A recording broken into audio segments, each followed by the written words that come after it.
Hello and welcome to It's Called Soccer. We've been on a bit of a hiatus for the last few weeks, but we're back to talk about the European season starting in earnest and all of the Americans abroad that will be playing there. The World Cup has just wrapped up. Spain beat England in an amazing final, wrapped up a wonderful World Cup.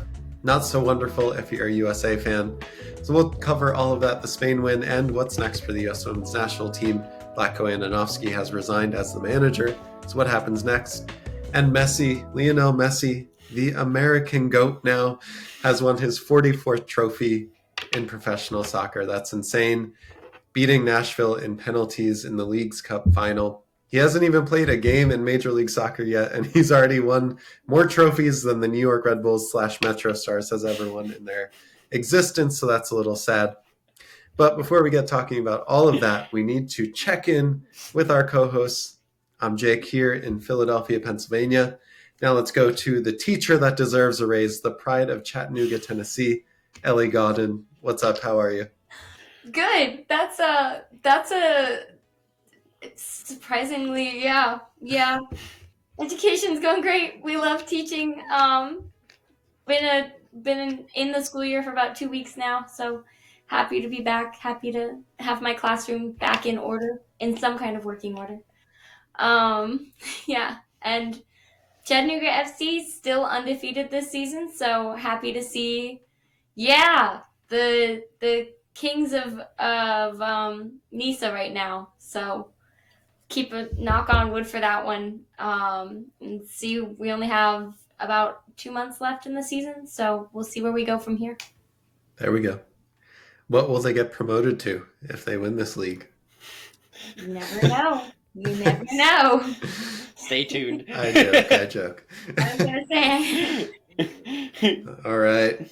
And the future doctor of the universe, the only man above Clint Dempsey and Furman University graduate lists, Thomas Godden. What's up, Tom? How are you? I'm doing great. I've been doing a lot of traveling, taking my qualifying exam the last few weeks. I think I passed. Won't know for a few weeks, but I'm put the good vibes out in the world right now. So yeah, I've been away from soccer a few weeks. I'm ready to be a normal person again and I actually get back to talking about some stuff.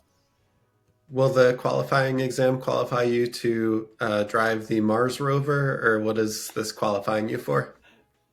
Just qualify me to keep taking classes and get my master's degree again. But it does qualify me to keep telling our space telescope what to point at, which is nice. Wow, so you qualify to take more school.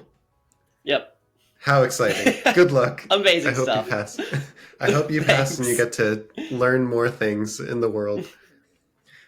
All right, European club season has started. We are going to go through everything that you need to know. There's a lot, so we're going to pare it down to probably the highlights that we want to talk about. Obviously, that's going to include players like Christian Pulisic and Yunus Musa. We'll get into the Matt Turners at Nottingham Forest. We'll get into Tyler Adams going to Bournemouth. We'll get into Josh Sargent and Haji Wright in the championship and everything in between. And at the end of this, we'll give you our hot takes of what we think will happen for the US men's national team abroad this season. So let's start in Italy. Christian Pulisic and Yunus Musa make up one of the pairs that are in the top, probably 6 that are fighting for the Scudetto in Italy, with McKennie and Weah at Juventus as well. Pulisic made his way from Chelsea. Chelsea lost today 3-1, a West Ham derby. And Chelsea fans can't blame Christian Pulisic anymore. So, Ellie, I know you kind of got into soccer when Christian Pulisic was at Chelsea. You dove in a little bit to the Chelsea fandom, but what are your feelings now that he's gone to AC Milan, leaving Chelsea? Is this the fresh start that he needs and kind of everyone in the American landscape needs? All I can say is thank the Lord. I've been waiting for him to leave Chelsea for a really long time now, ever since he started getting, there for, the first year-ish, year and a half-ish, he was like the savior of Chelsea and everyone was calling for him to be put in. And then all of a sudden he became a total scapegoat. And so I am so excited that he's not there anymore, and hopefully at a club that actually will support him and not use him as a means to, as a blame, I guess, for all of the failings of potentially other people. Mason Mount. But I'm not going to say anything. Also gone. Yeah. But I'm kind of happy for the Chelsea loss, and I'm happy that it can't be blamed on Pulisic. Let's go AC Milan this Well, season. shots fired at Chelsea already, and we're only 5 minutes into the show today. I was once a Tom, Chelsea fan. I'm good with saying all this. I left. I got out.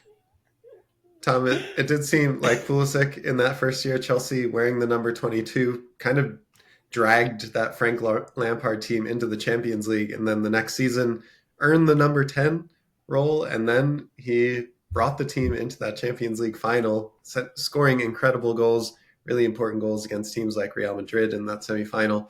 So what are your thoughts now that he's moved leagues? Does the Serie A suit him better? Is this a good move for him? What do we think, and what do we expect from him this season? Feels to be a perfect match for him with his playing style in Serie A, with a team that really seems to want to build around him and support him. Teammates who he's used to playing with. A bunch of Chelsea castoffs are now at Milan, including his old buddy Olivier Giroud, which is awesome to see. So yeah, it seems he seems to be really happy with it. He seems to be playing a lot more free, acting a little bit more free in interviews, and yeah, I'm so happy to see him get the move to a team that's not going to spend $400 million on his competition for every roster spot. So Yeah, if it's anything, they'll sell Rafael Leao for 400 million. That will take away one of those competing roster spots for Pulisic. oh yeah, no, it seems to be a perfect match for him. So I'm really excited to see what he can do this season. I think he's going to tear up Serie A. Yeah, I mean, I was able to sit in on an interview with him and Men in Blazers, and it was really apparent that he was just kind of happy.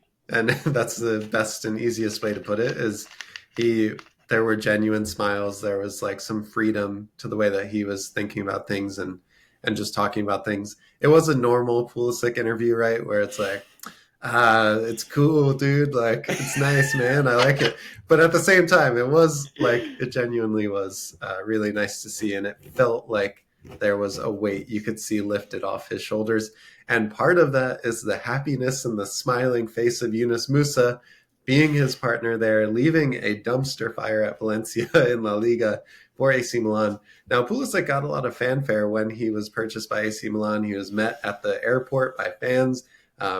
He's been called out as someone that they are most excited about. Yunus Musa was like a little bit more of a quiet buy, but I think people that know both of these players and the situations will think that Yunus Musa was kind of a bargain for AC Milan to get. We don't know if he's going to play in kind of an 8, a box to box role, or maybe a 6, which we saw him play for the Nations League US team. So, Ellie, is Musa one player that maybe we're all kind of overlooking as someone that's really exciting this year? I mean, I like to think that he's going to be really exciting. I mean, looking back on our World Cup stint, right? Like the midfield was one of the things that got the most praise, right? Him working with Tyler Adams and Weston McKennie. So having him back with another American player is a huge positive because it gives them a chance to bond and give them a connection that's a little deeper and hopefully helps with that like midfield defense offense, like the fluidity moving upfield because they'll already have a little bit of it from club. um but on top of that, like I think that it's really exciting. I think it's going to be a really exciting time to get to see him develop. He'll get to play against McKennie and Weah over at Juve, which will be a great time to get to continue to work with and against his own teammates and get to kind of figure out like, sometimes one of the best ways to learn is to play against someone that you know super well and have to find new ways around. You know that they play this way, so you're going to have to find a new way around, and they know that you do this, and you have to find something to manipulate. So I think it'll be exciting, and I think it'll be a good place for him to grow and develop as a player, and I think that it'll be good for us in the long run. Yeah, we'll see Pulisic in action tomorrow afternoon. Musa has a red card that's carrying over to this game, so we won't see him in this match just yet, but I expect him to be locked in starter by the 5th match of the season for AC Milan. Now, speaking of that midfield trio, Tyler Adams got his move to Bournemouth that we'll talk about a little bit later, but Weston McKennie is that other third in that midfield that did so well for the U.S. at the World Cup. Tom, when the transfer window opened this summer, McKennie was like the player that was going to move. Nobody thought he would still be at Juve at this point in the season. They destroyed Udinese 3-0 today. Timothy Weah played the first 45. Weston McKennie played the second 45. Is Weston McKennie going to be a Juve standout this season? Is he just going to come back and surprise everyone? I mean, would it surprise anyone if Weston McKennie somehow stands out at Juve again? Like, McKennie sort of seems to be the player who can sort of put every doubt to rest that he's ever had in his career. He just sort of keeps finding spots to shine, no matter what team he's in. And unless someone shells out a lot of money for him, I see him doing it again this year at Juventus. He's just the type of player that coaches love to play, and he tends to stand out when he plays for any team. A team like Juventus with so much talent around him, I think he's going to have a great season. I don't think he's going to have as good a season as Weah, but I do think he's going to have a really good season.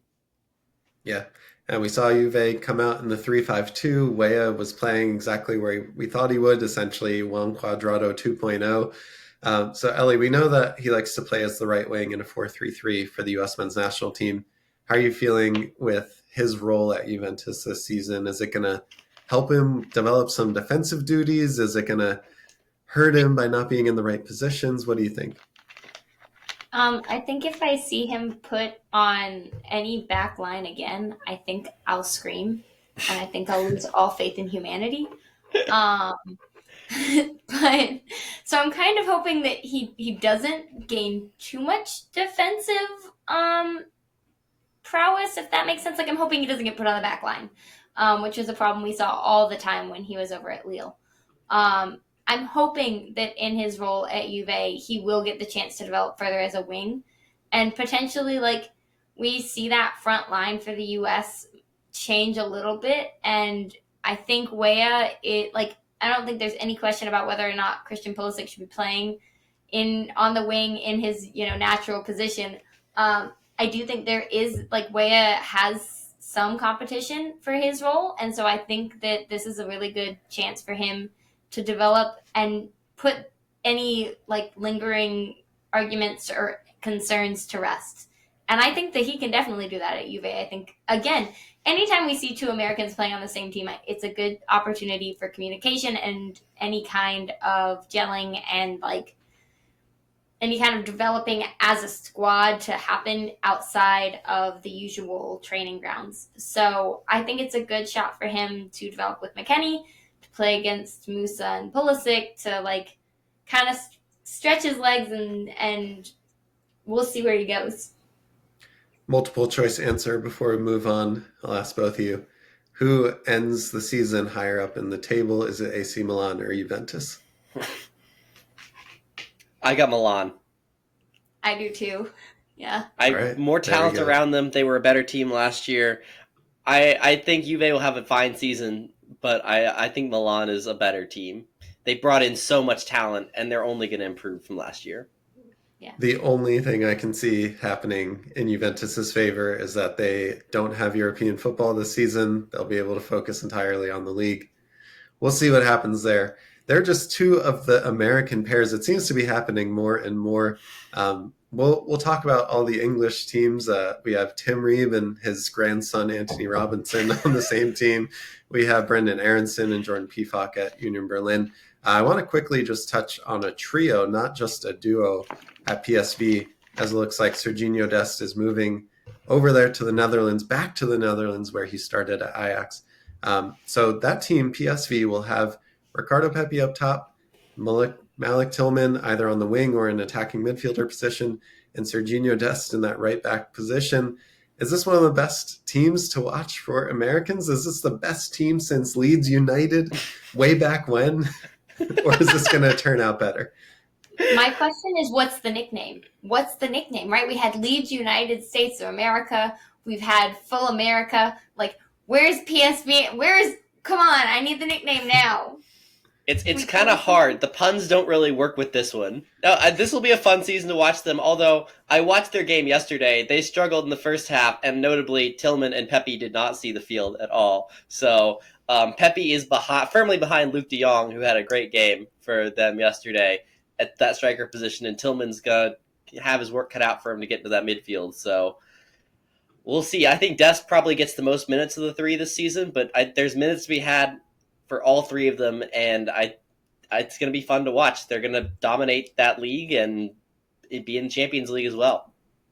Yeah.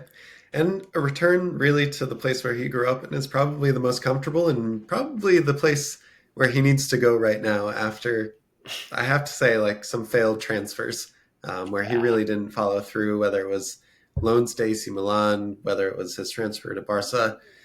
It just never really worked out. So it is very exciting if this is confirmed that he goes to PSV.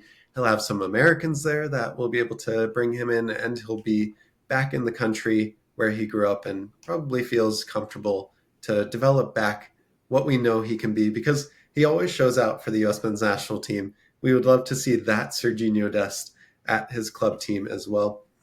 All right, another duo, Brendan Aronson and Jordan Pefok at Union Berlin. They win their match to kick off the Bundesliga this weekend. Brendan Aronson played in like a 10 role right behind the two strikers. That was great to see. I don't know if Jordan Pefok got on the pitch. I don't think he did. Yeah, so this might not be the most exciting duo from the U.S. men's national team perspective, but great to see Brendan Aronson. And we have to say we've already hit on 2 out of the 3 Leeds Americans players, at least, that they've all gone now. Who would have thunk this time last year when Jesse Marsh was leading the charge, when Brendan Aronson, Tyler Adams, and Weston McKennie. Well, I guess they didn't have Weston McKennie just yet. But man, things were looking good for American fans of the Premier League and Leeds United, and none of them are there now. And Leeds have crashed and burned into the second division. Yeah, so don't go back and listen to any of our takes about Leeds from last year. None of them have aged well at this point. Maybe it's a good thing that we're just making new hot takes in this episode instead of reviewing our last season's hot takes. Notably, on the American front with Milan or with Berlin, I wanted to mention that Berlin just brought in Kevin Volland from Monaco to play striker, which is A, terrible for Jordan Pefok because that's the minutes he was going to be playing for them, and B, great for Valérien Balogun because that gives them the money to try and make that purchase for him. So closes the door on one American's playing times in Europe, but may open up the door for another one. So may one duo kind of falling apart, but maybe our starting striker is going to get some minutes somewhere in a top 5 league this year. I think if we're honest, Valérien Balogun is the player that we'd rather get playing time. Yeah, I agree. We love you, Jordan. We want you to succeed, but Balogun is kind of the flavor of the month right now. Ellie, you had something to say on the matter. The flavor of the year, I mean, of the lifetime. I mean, it's Valérien Balogun. What can I say? I mean, I would rather him be playing in the Premier. I'm happy with Valérien Balogun playing almost anywhere, but I'd rather him be playing in the Premier League. I think that he would do good to be in the Prem. I think it would do good development. Hey, Ellie, Chelsea needs a striker. They were interested.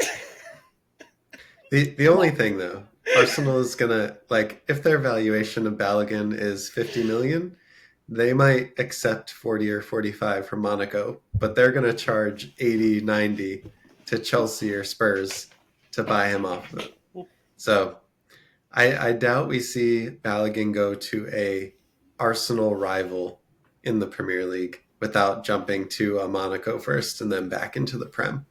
Please not Chelsea. Please not any, like, can we just keep away from the big clubs? Can we just as a everyone, can we all just stay away from them? Like, we get burned too much. It's just a bad thing. Chelsea Didn't we is just not talk about 4 players at Milan and Juventus? Okay, whatever. I'm talking like Tottenham. I'm talking Chelsea. I'm talking Liverpool. I'm talking any of the Manchesters, and I'm talking Arsenal. I want everyone away from those 5. I'd like 30 feet of distance between any one of our players and those clubs. Like, please, can we not? No meetings. We're not doing that. We keep losing players to that. We need to stop doing that. Todd Bowley, take a hint. We've made our statement. We're not doing it again. Stay away from Chelsea. Chelsea is bad news. So the best team in London, Fulham, has the grandpa and the grandson, Tim Ream and Anthony Robinson. Tim Ream had a red card, got sent off for a non-foul, we have to say, even though VAR upheld it. But anyways, very exciting pair in the Premier League. Fulham really outperformed their expectation last season. Likely they'll fall back to mid to bottom table ish. Not relegation candidates, but still not fighting for top six probably this season. Um, for me, the right spot for Tim Ream and Anthony Robinson to continue to develop. Probably the next time Anthony Robinson is on the market is going to be the last time he could move to a big club. But as Ellie so eloquently put it, maybe this is best for him to be at Fulham. We've seen our players, right, go to Chelsea, go to these big teams, and maybe that's not the level where the U.S. men's national team needs to be shooting for right now. Maybe it is more important to get playing time in great competitions, playing against some of those better teams, testing yourself week in and week out. That's exactly what Tim Ream and Anthony Robinson are doing. That's exactly what Matt Turner is doing at Forest, getting away from Arsenal. That's exactly what Tyler Adams is going to be doing at Bournemouth. We have Austin Trusty as well, which we're not really going to talk about today, but it has to be mentioned. He's at Sheffield United, hasn't seen playing time yet. So lots of great players in the Prem. And years ago, we were maybe talking about just Tim Howard or just Clint Dempsey. Now they're everywhere and maybe at the right teams to get that playing time to test themselves. So without going one by one, maybe Tom, who are you most excited for this season to see get that fresh start, to see develop in the Prem against some of the best teams in the world? In the Prem, I really am looking at Matt Turner, I think, as the one that I'm most excited about this season. He is going to be on a team that was basically held together by Keylor Navas last season from crashing out of the Premier League. It's going to be on him to see a lot of shots and save Forest again from crashing out of the Premier League. They're probably one of the favorites for relegation. He's going to have a lot of chances to see very valuable minutes, get some playing time in important matches, and if he stands out and keeps them up, it's going to be a really huge moment for him and for that whole club. So, yeah, Matt Turner, I think, is in the best spot to really make a name for himself this season. Ellie, what about you across the entire landscape? There are 6 or 7 to choose from now.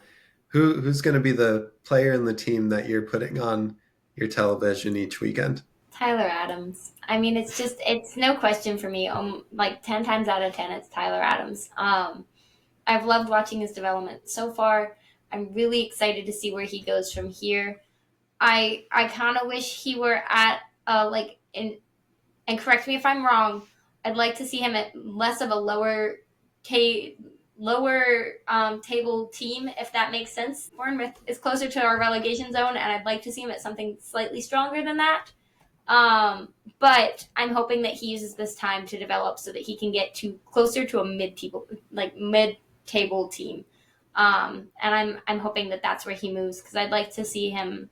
I love watching the way he plays, and I think he's a really strong player, and I think he's one of our strongest, if not our strongest, and I think EPL is the right place for him. I would like to see him use this time effectively, and I'd like to see where it leads him. Bournemouth does have, yeah. They've been making some sneaky good moves. Max Aarons, they brought in Kluivert from Roma. They've been putting together a squad. I kind of am excited about this Bournemouth team this season. I could be. They have an ambitious ownership group. They could get the Michael B. Jordan effect, from the Bournemouth owners. Coach that was supposed to be the Jesse Marsch successor at Leeds. We'll see how that works at Bournemouth. But it is an exciting time. I obviously, they're not going to be chasing Europe anytime soon, especially with some of the, Brightons and even Brentford. We'll put them in there, potentially like Newcastle. There's a lot of new teams that are challenging the top 6.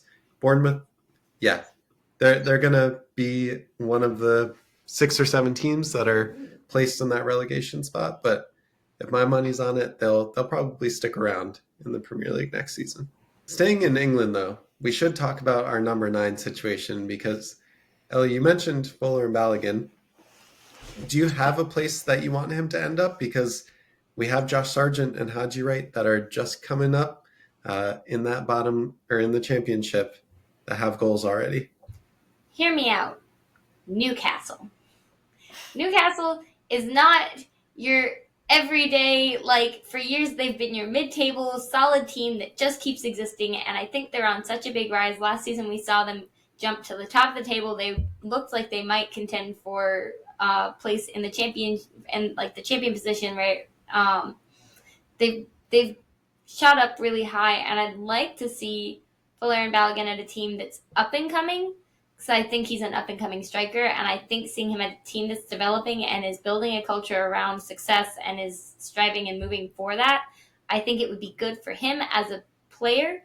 And I'd like to see him in a role where he maybe doesn't start every single game, but he starts off and on learning from another striker who is, again, getting into that development space, right? So we have two strikers who are both kind of tag teaming, and I'm kind of hoping, I would think that that would be a really good place for him.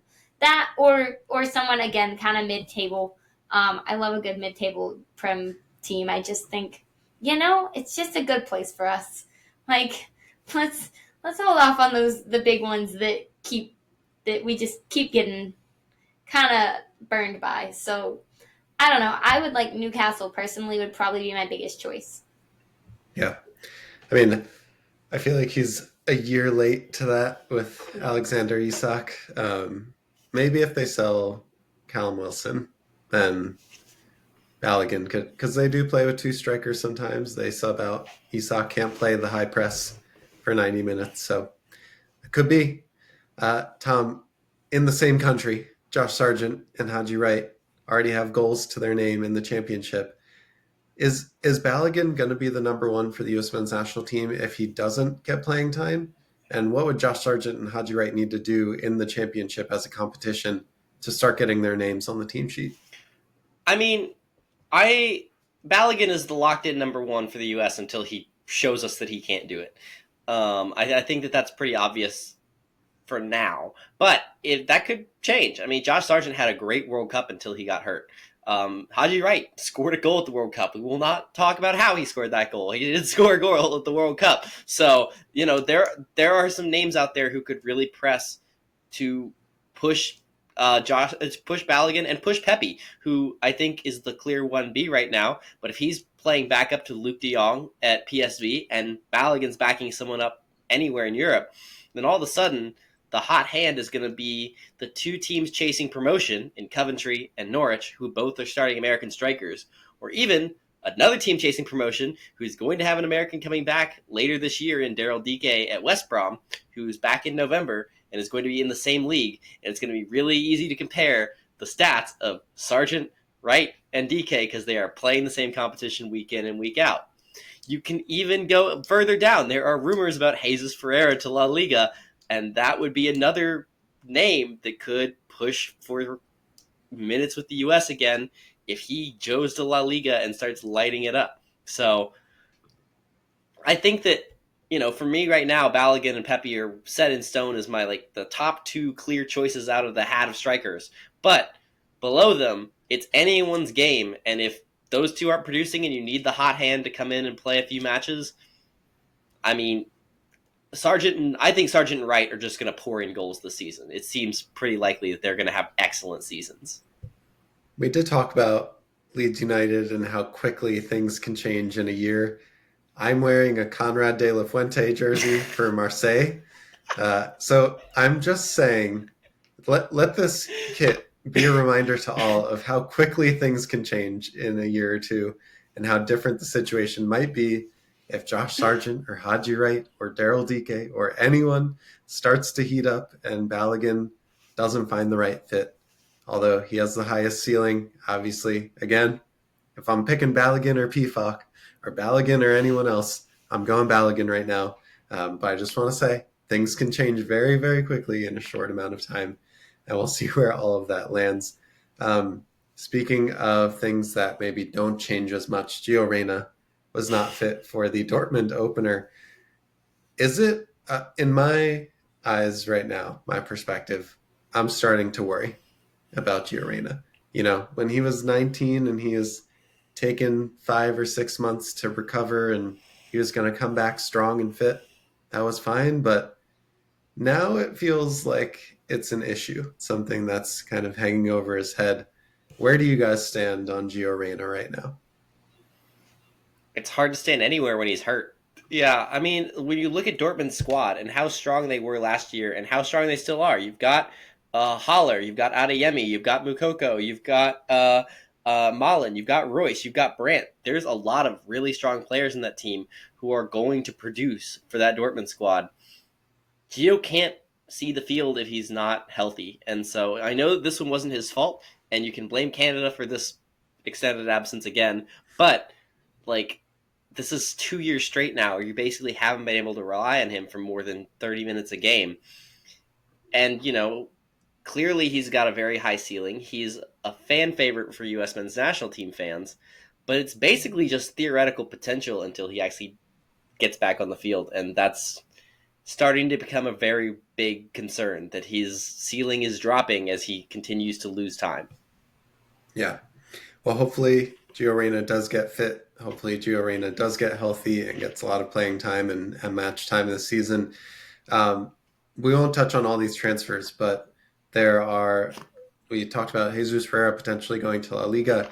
Cade Cowell is potentially going to Serie A, I think, at Bologna. So there are players that are still young, that are developing, that could potentially hit some of those ceilings or hit some of those markers that start to tell us they have a high ceiling. What the best part of for the U.S. men's national team right now, I think that is like keeping me sane and alive, is that we don't have to depend on Gio Reyna. It would be really nice to have him. We would be a better team with him, but we won't completely fail if we don't have Gio Reyna on the pitch with us. All right, let's talk about the women's national team knocked out in the round of 16 by Sweden on penalties. The game today, this morning, was the Spain victory over England 1-0 to win their first Women's World Cup. I want to say, too, before we dive into all of this, there are now different champions, different reigning champions of the Olympics, the World Cup, and the Euros, and none of them are in the United States. I know we can't win the Euros, but neither the Olympics or the World Cup have the U.S. as the reigning champions. And it's disappointing. It sucks. I wish we would have gone further. I think what was most disappointing to me was that we played our best game in that round of 16. I think we deserved to win, and that's the match that we lost and got knocked out. But overall, looking high level, I feel like it's really great for the women's game. I feel like if there was a tournament to really spur the growth of the sport for women across the US and across Europe, and just we talked about it on this show before the World Cup started and into the first few weeks, just how much we've seen it grow across the world outside of the international game. I just feel like this was the World Cup to kind of showcase what was happening outside of the U.S. women's national team and what the quality was, what the speed, the technique, the power was that other teams have, and what you can see in England or in Spain or in Germany when you watch these women's clubs. So before we dive into the U.S. women's national team, I just want to get your reactions to Spain winning. Were there any moments throughout the World Cup? Were there any teams that really surprised you? What about our CONCACAF sisters in Jamaica making a huge run? They made a great run, and this sort of speaks to the growing interest in the women's game. Jamaica crowdfunded their way there. They clearly don't get the support of the federation. They made the round of 16. They had a great tournament. It was awesome to watch them play. Look at what Colombia did. Linda Caicedo kind of had a coming out party here at this World Cup. They had 18-year-old who scores in a U17, U20, and Senior World Cup in the same year. Eliminates Germany. A great tournament from her. There were just awesome stories all the way through this tournament. You look at Spain playing England off the pitch in the final in an excellent game, playing traditional Spanish soccer. You look at the run that Sweden made. It was really an awesome run from them and their goalkeeper. Just really a fun tournament. So I hope this continues to grow the women's game around the world, and I hope it continues to inspire federations to support their women's national teams more. Yeah.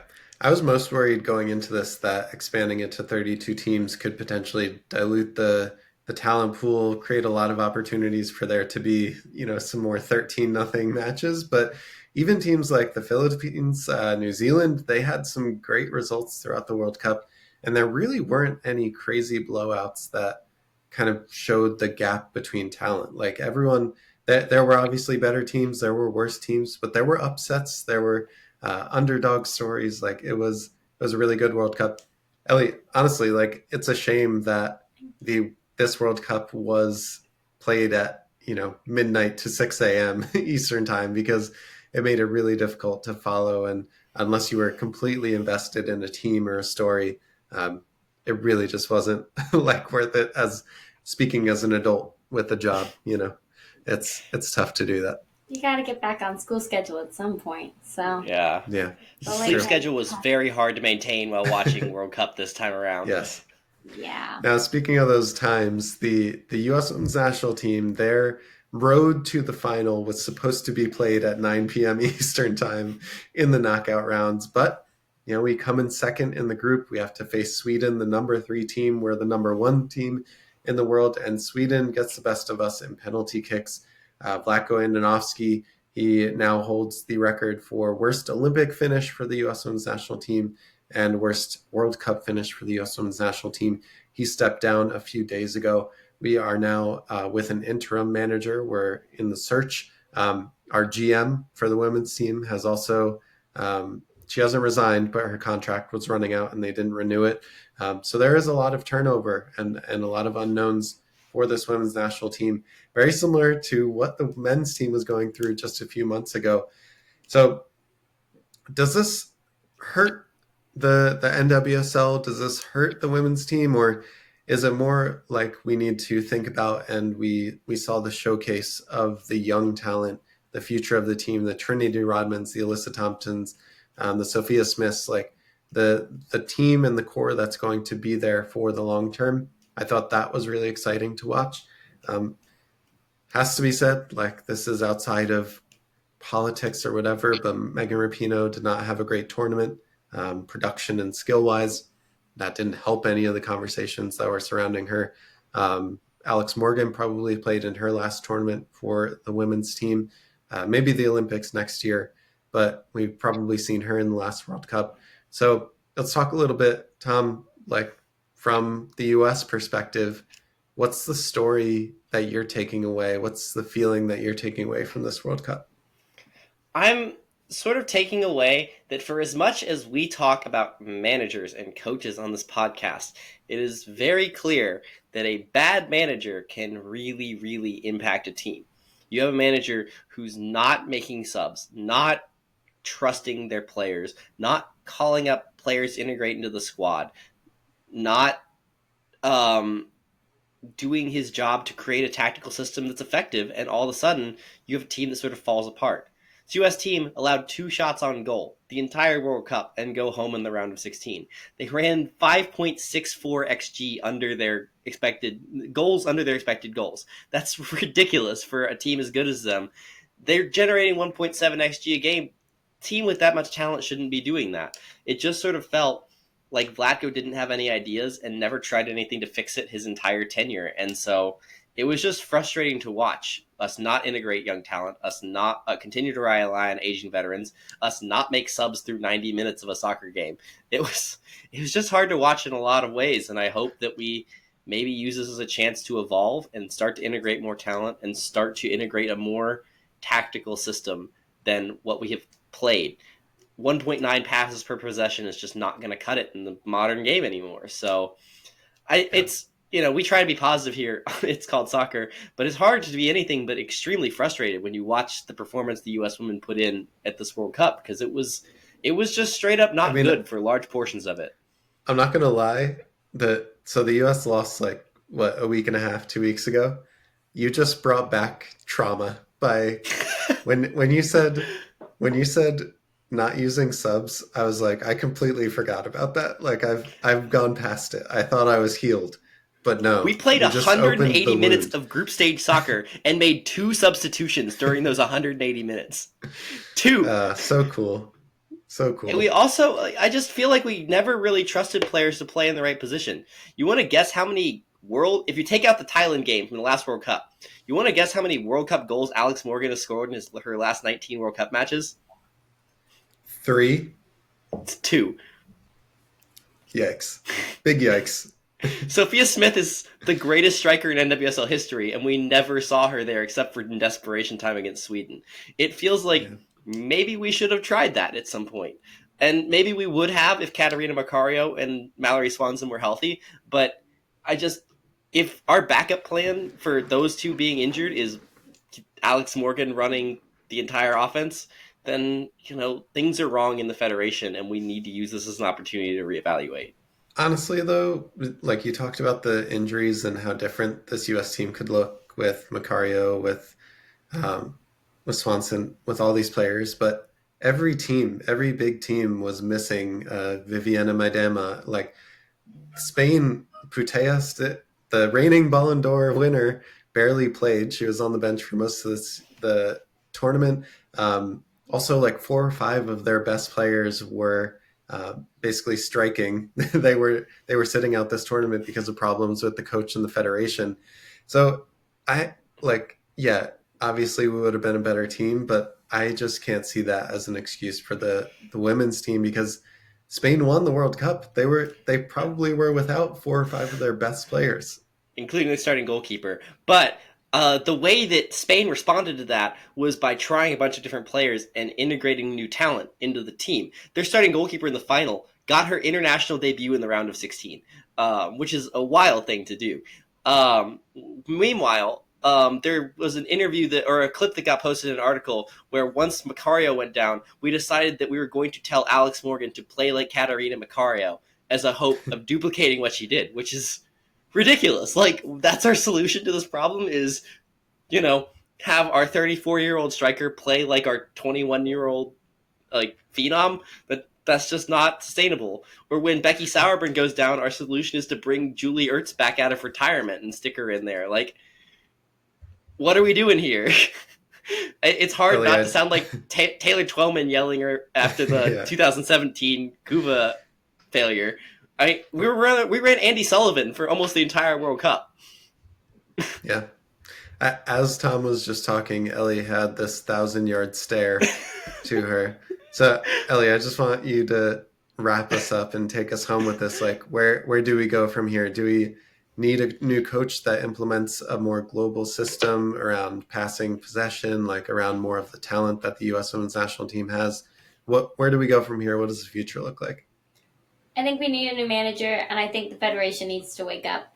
I think the federation hasn't paid attention to the rest of the world and the way that women's soccer is developing everywhere. And I think that they put in a manager thinking that they wouldn't need a manager that would need to step up and do all these things, that they have talent and that they've had talent and that they've won and they've been the victors for a while.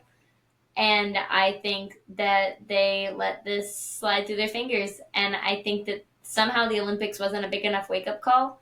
And I'm hoping that this was. I'm hoping that they look at this and go, well, why did we lose this one? Oh, it's because England now has an amazing team. And Spain now has an amazing team. And look at all these teams all around the world that have developed. I mean, Vietnam is at their very first Women's World Cup and does phenomenal. I mean, their goalkeeper was awesome. Let's be honest. She stood on her head. Like, we have teams that we've never even heard of that are doing a good job, right? And are coming up and are learning and are growing. And, Australia comes in and does an amazing... Like, we have this developing global soccer for women. And the federation says, let's put in a manager who...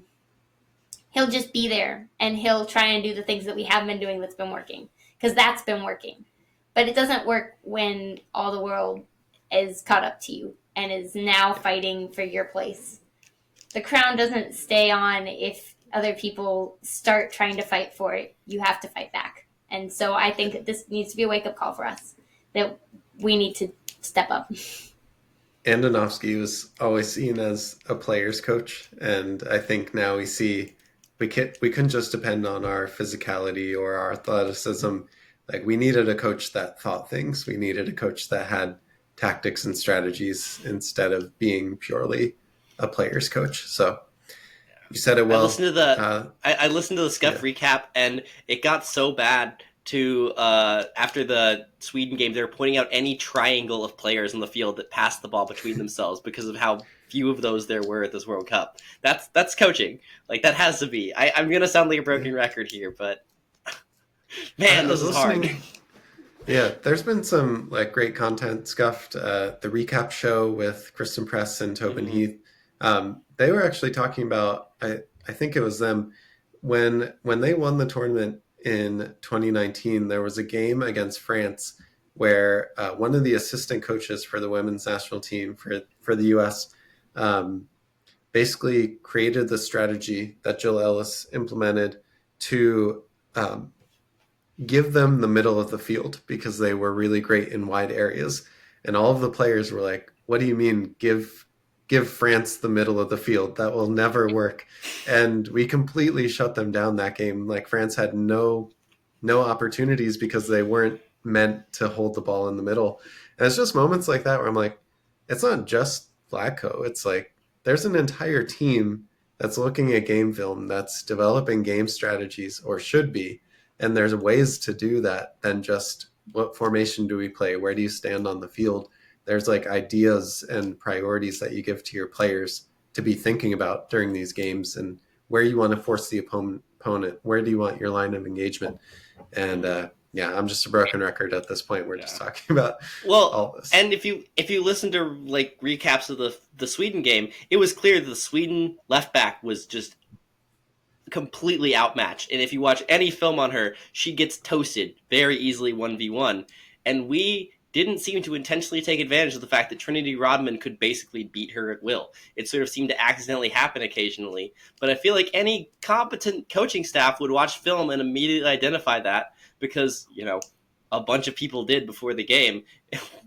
It just seems the U.S. never did. Like, how? Yeah. How does that happen? It's really hard, too, when this is the last thing I'll say on the matter, I promise. But, like, it's really hard when the writing was on the wall. Like, this didn't come out of nowhere. We mentioned the Olympics. It wasn't just that we finished third. It was that we got beat by this Sweden team 3-0 in the group stage. Like, we lost to Canada in the semifinal. We lost 3 games in a row at the end of last year, and people were like, well, he's still building his team. This was after 3 years of being the national team manager. And like, so to have these things all come back and bite us and like actually have an outcome that really hurts us as a program, that hurts because this didn't just come out of nowhere. These weren't like freak outcomes. These weren't freak results. We could probably see this coming. And as a nation, as a fan base, we wanted to see more and we knew that we were capable of. And I think like the players did their best in that game against Sweden. Like we played well. We played a good game. But at the end of the day, couldn't put it in the net. Sweden scored more than us. And that's how you win a game. That's how you lose a game. Mm-hmm. All right. On to more penalties. Let's talk about Leagues Cup. Let's talk about Messi real quick. The GOAT, the man, the myth, the legend.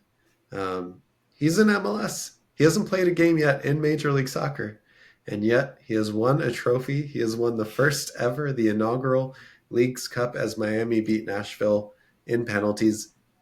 Lionel Messi scored in this match. It was his, I believe, 10th goal in 6 games in the Leagues Cup.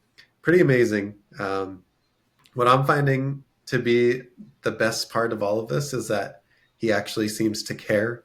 He is not, a Steven Gerrard going to LA and sitting on the beach. Like this is a player that wants to win trophies, that's continuing to like not just his nervousness during the PKs, not just him giving the armband back to DeAndre Yedlin to lift the trophy.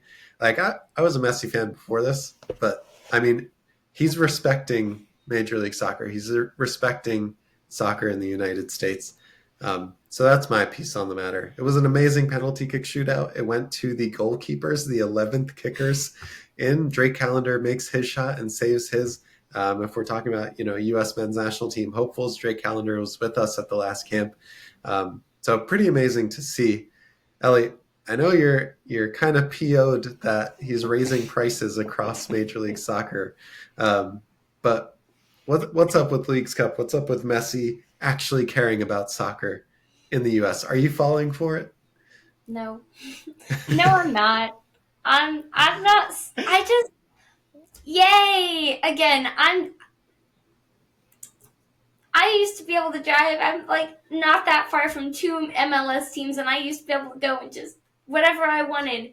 And I mean, I'm happy to see the league get like someone who cares and is caring for the league, but I don't know. I have my app. I have some. I don't know.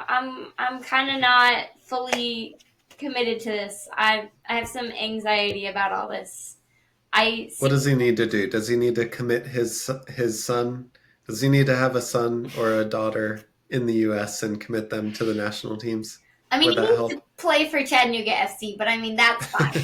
Um, If he did that, then you would I'll be accept him. fine. He'd be fine. Yeah, Yeah. go ahead. No Okay. worries. I don't have any trouble with that. Nisa's a great Can you imagine him and Nisa? 10 goals in Pure 6 games against. entertainment. Yeah. I mean, the goal he scored last night was insane. Where, he gets the ball and Taylor Twellman with 6 Nashville defenders around him says, uh-oh. And, he just dribbles past Walker Zimmerman, who tackles the ball off his feet, and he still gets it back and puts it in the top corner with a goalie shading that post, waiting for that shot, and still gets hit past him. I don't know how he continues to do it. And it's every single game. It's absolutely ridiculous. The stuff he does, no one in the world can do. And, there's a lot to be made of MLS defending. But a lot of these, it's like carbon copies of goals he's been scoring against Real Madrid since 2008. Yeah. No one in the world mean, can stop him. I don't care if it's Dax McCarty or Casemiro guarding him, or marking him. That goal he scored last night is going in the net, no matter who that is. No matter if it's, Thibaut Courtois in net or the bargain Peter Cech that was in net for Nashville. That is going in the net, Yeah. No, it was. And he's done that multiple times where, you just look at it and you're like, yeah, that's a goal. There's no other way to say it. And he just sort of, Messi has this knack for making something out of nothing, and he had 7 touches in the first half before scoring. He doesn't need more than one mistake. And it's basically impossible for anyone in the world to keep him contained for 90 minutes straight. So he just produces magic every time he touches the ball. It's honestly fun to watch. And that shootout last night was pure entertainment. So yeah, some of the I think it was Nashville.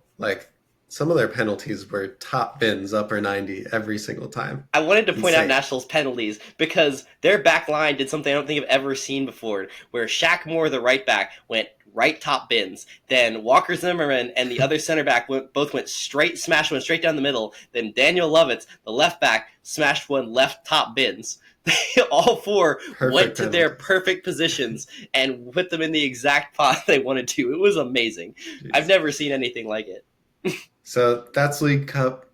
Messi wins it. Their next match is against Cincinnati, semi-final of the U.S. Open Cup. How did this happen? That Messi wasn't even here yet, and they might win a double this season. It's very possible they win a double. Back to MLS play, though. They are currently bottom of the table in the Eastern Conference, 12 points off the playoff position. They have 9 games to go in the season. Can they make a run? Can they make the playoffs? I think it's 12 games to go, but they do have to average 8.5 wins for the entire rest of the season. Can they win 9 games out of their next 12? 9-1-2? Yeah. No, they have to go 9-3-0 basically to make the playoffs. They can't lose. If they lose a game, they're pretty much done. It's going to be spectacular television because if they go in as a 9 seed, they're going to win MLS Cup. You just know. You just know it's going to happen. All right, MLS is back tonight as we speak. Ellie, what's going on with Atlanta? I don't even know. When I saw Messi these kids, they're taking everything out of you. Yes. But also when I saw Messi come to the MLS, I was just like, well, that season's over. We're all doomed now. Hey, Atlanta no longer has the most goals conceded or the most goals scored in MLS. They just have the worst goal difference of any team to have scored 42 goals. Amazing. I find all of this hilarious too because Messi hasn't even played a game in MLS yet. Yeah. He won't even play until next weekend in MLS against New York. I'm scared. I know what's going to happen. Yes, they're going to make a playoff spot. Yes, Messi's somehow going to find a way to bring them there. And yes, I am just gonna sit there and be silently like, why? How? This isn't fair. Stop bringing cheat codes out. There are too many cheat Ellie's codes in shaking in her soccer. boots. There are too many cheat codes in soccer. But- Stop creating them. But that's the crazy thing is like, this is a team sport, you know, this is 11 players. I can understand if it's like Wayne Gretzky or LeBron James or Michael Jordan and there's only 4 other players on the team, but to have 10 other players depend on you and Lionel Messi still perform and get these results, I don't know. I'm gobsmacked. It's insane.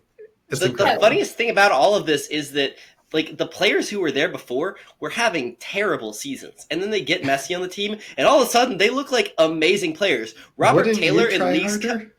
Yeah, Wouldn't I mean you Robert be a better Taylor player? in this tournament has looked like a $30 million Premier League winger, and like he probably wouldn't have gone for 50,000 before this tournament started. He was playing terrible this season. He had 4 goals and 3 assists in League's Cup. He was so good. Like, this has been every player. Ben Kermosky now looks like one of the 5 best under 18s in the world right now. Like, Now we need him to commit to the U.S. instead of Argentina. yeah, it just feels like Messi, every single player seems to be trying harder and doesn't want to be the one to screw up in front of Messi. I mean, Joseph Martinez had a goal where he faked a shot and then popped a ball over 3 defenders to a wide open Messi off a volley. It was one of the most ridiculous things I've ever seen. He never did that in We Atlanta. haven't seen that since the Miggy Almiron days. Yeah, this is like this Miami team. It just seems like Messi is inspiring a group of players who are just not that good to be really, really good, and it's kind of funny to watch. You just know at least 2 or 3 of them are going to make these huge money moves to other teams and just do terrible after they leave Miami. I think I told you guys, and I might have said this on a podcast before, but when I play my co-ed league at YSC, which is the Philadelphia Academy, they have like the fields and all the leagues that you can play in as an adult. And in one of the playoffs, Sebastian Letou was playing as like a walk-in with one of the teams.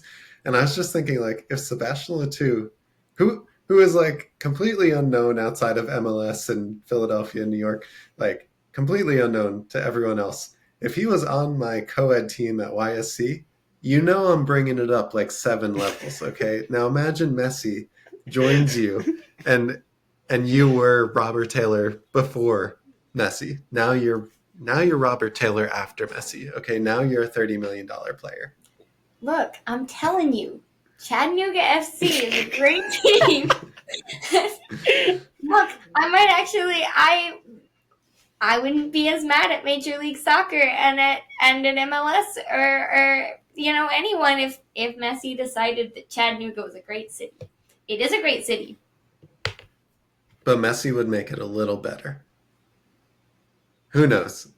Okay, we've been around the world. We've been to Europe. We've been to Australia, New Zealand. We've been to Miami and Nashville and everywhere in the United States. Let's bring it home. The episode is over. What's our last word? Ellie, what's your last word? Anybody want a surprise today? Because it's not going to come. Support lower league soccer. Find your local lower league soccer team. We're like getting pretty close to end of season, so you're kind of running out of time to find your lower league team for your season. But hey, you never know. Look online, find your place.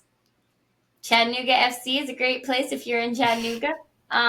It's the only place if you're in Chattanooga. We're undefeated. So, bandwagon.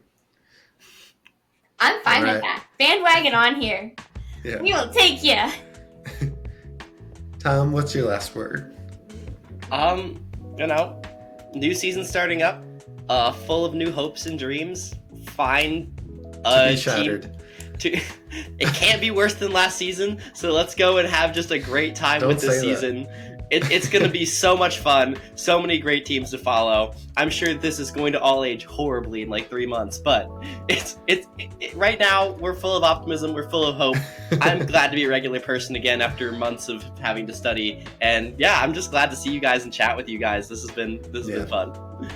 It's been a minute.